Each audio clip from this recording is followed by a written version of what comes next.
Salut, c'est Nicolas. Aujourd'hui, je vais te poser quelques questions pour que tu comprennes c'est quoi des ordres de grandeur. Je vais commencer par des choses simples. Tu penses qu'elle mesure combien cette voiture si je prends les phares avant jusqu'au phare arrière? Difficile à estimer, non? À part si tu prends un outil de mesure et que tu regardes.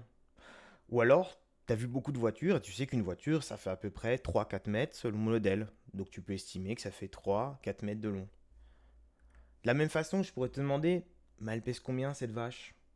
Ben, si t'as jamais vu de vache ou tu t'es jamais renseigné sur le sujet, c'est compliqué. Tu peux estimer en regardant sa masse, la comparer avec un être humain, tu dis bon bah c'est quand même plus gros qu'un être humain, ça doit faire quoi, 300, 400 kilos?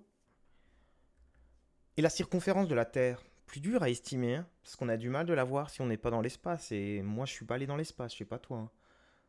Bon, compliqué. Bah, toutes ces estimations, c'est ce qu'on appelle des ordres de grandeur.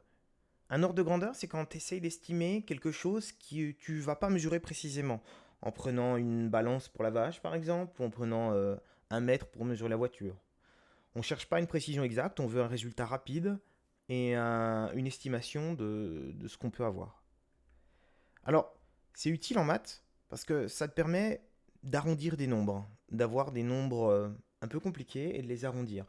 Tu remarqueras qu'on les arrondit souvent avec des nombres qui se terminent par des zéros parce que comme on va le voir juste après, c'est plus facile de calculer avec des nombres qui se terminent par des zéros. Par exemple, 324, ben, c'est presque 300, et 7890, c'est quasiment 8000. Alors, comme ça, on peut faire des calculs et les simplifier.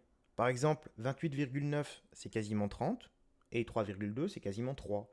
Donc je me dis que 28,9 fois 3,2, si je fais le calcul, ça va faire quasiment 30 fois 3, c'est-à-dire 90. Et effectivement, si je fais le calcul, ça me donne 92,48.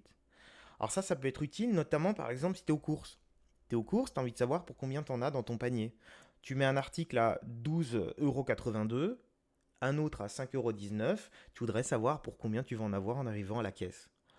Bah là je regarde, 12,82 € c'est quasiment 13 euros, 5,19 € c'est quasiment 5 euros, donc le total ça devrait me faire à peu près 13 et 5, 18. J'en aurai pour à peu près 18 euros. Et tu verras que si tu fais le calcul, tu en as quasiment pour 18 euros. Donc, j'espère t'avoir expliqué et que tu aies compris c'est quoi un ordre de grandeur. Retiens que c'est une estimation, qu'on ne veut pas un résultat exact. Retiens également que c'est pas parce que moi j'ai fait une estimation pour le dernier calcul de 13 et 5 égale 18 que quelqu'un va pas faire une estimation de 12 plus 5, ça fait 17 euros. Les estimations, elles sont propres à chacun. L'idée, c'est vraiment d'avoir un ordre de grandeur, une estimation de combien ça va faire. Voilà. À plus.